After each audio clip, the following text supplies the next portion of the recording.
আসসালামু আলাইকুম। আশা করি আপনারা ভালো আছেন। আলহামদুলিল্লাহ আমিও ভালো আছি। আর আমার পাখিগুলি আলহামদুলিল্লাহ সুস্থ আছে। তো কিছু পাখি ভিতরে, কিছু পাখি বাইরে। এই সেটআপটা ভিতরেই থাকে, গোসলের সেটআপ এটা ভিতরেই থাকে। ওদের যখন মন চায় তখন ভিতরে থাকে, যখন ওদের মন চায় তখন বাইরে আসে। এই যে একটা ভিতরে গেল মাত্র। তো ওদের ইচ্ছা মতো আর কি চলাফেরা করে। আমি জাস্ট এটা একটু বানাই দিছি ওদের ভালোর জন্য। ওদের বয়স আজকে মেবি 28 দিন। যেহেতু কসাইয়ের কাছ থেকে কিনছি তো তো আর কি ডানা দেখে আমি একটু বুঝতে পারি যে বয়স কত দিন। তো 28-29 দিন এরকম ওদের বয়স আজকে। আর ওদেরকে আমি খাইতে দিচ্ছি আপনার সোনালি স্টার্টার যে খাবারটা আছে। আর এই যে সোনালি স্টারটার যে খাবারটা আছে এটা খাইতে দিছি। তো এমনি পাখিগুলি সুস্থ আছে, ভালো আছে। ঠান্ডা লাগছিল, পাখির ওষুধ খাওয়াইছিলাম মাইক্রোনিড আর ডক্সিবেট। যারা আমার আগের ভিডিওটা দেখেন নাই তারা দেখে আসেন। তো ওইগুলো 3 দিন খাওয়ানোর পর আলহামদুলিল্লাহ সুস্থ হয়ে গেছিলো। আর পাখির যদি ঠান্ডা লাগে তাহলে অবশ্যই আপনারা রোদে দিবেন, রোদে কিছুক্ষণ রাখবেন, তাহলে ভালো হয়। আর যদি অতিরিক্ত ঠান্ডা লাগে তাহলে পাখির কাছে 100 ওয়াটের একটা বাল্ব জ্বালায় থুয়ে দিবেন।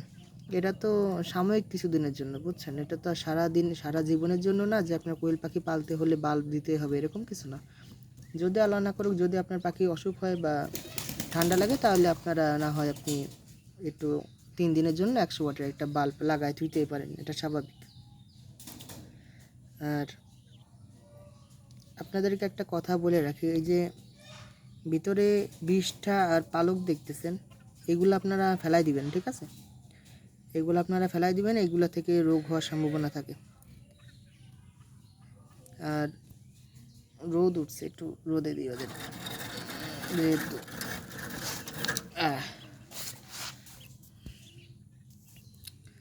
রোদটা ভালোভাবে পাইতেছে।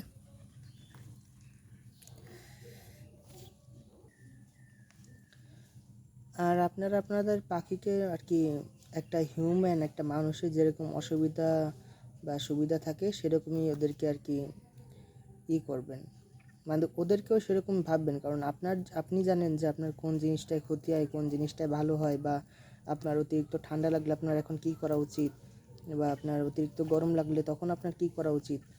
এগুলা নিজের যখন হবে তখন যেরকমভাবে এগুলা ওভারকাম করবেন, পাখিদের ক্ষেত্রেও ঠিকই সেরকম। পাখিদের যদি কোনো কিছু হয় তাহলে ওইটা মানুষ, মানে একটা মানুষ হইলে কিভাবে সেটা থেকে ওভারকাম করতেন বা সেটা থেকে পরিত্রাণ পাইতেন, ঠিক সেরকম কার্যক্রমগুলি করবেন। এছাড়াও আপনি বাজারে অনেক ওষুধ পাবেন, সেটা হচ্ছে আপনার মানে অসুখ ভেদে ওষুধ। এমন না যে আপনার জ্বর হয়েছে আপনার ঠান্ডার একটা ওষুধ খাওয়াই দিবেন পাখিটা, আপনার পাখি ঠিক হয়ে যাবে, এমনটা না। যেই অসুখটা হয়েছে সেটা আগে ফাইন্ড আউট করতে হবে, আপনার ঠিকমতো বুঝতে হবে যে মূলত আমার কী অসুখটা হয়েছে, তারপর যে আপনি ওষুধ খাওয়াবেন। তো সবাই ভালো থাকবেন, আমার পাখিগুলি ভালো আছে, এটাই আজকে আর কি জানানোর জন্য ভিডিওটা করলাম। লাইক করবেন অবশ্যই, একটা কমেন্ট করবেন যদি কিছু জানার থাকেন, সাবস্ক্রাইব তো মাস্ট। সবাই ভালো থাকবেন, আল্লাহ হাফেজ।